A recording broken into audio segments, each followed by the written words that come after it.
Hello, in this video I'm gonna show you how to open the SIM tray on Samsung Galaxy S25 Ultra. In order to do this, we will need to use this pin over here that you can find inside the box of S25 Ultra. This is the eject tool that is used exactly for ejecting SIM tray. The SIM tray can be found at the bottom of this device, which is over here on the right side, and on the right side of the SIM tray over here we have this hole, and we need to insert that pin into that hole.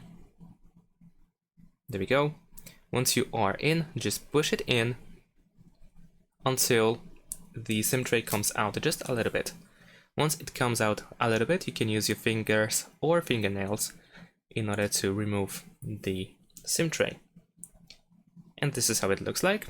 We can also see the graphic of the SIM card 1, the slot of the first card, and we need to match the shape of that slot.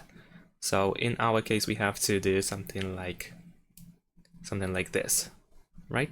It matches.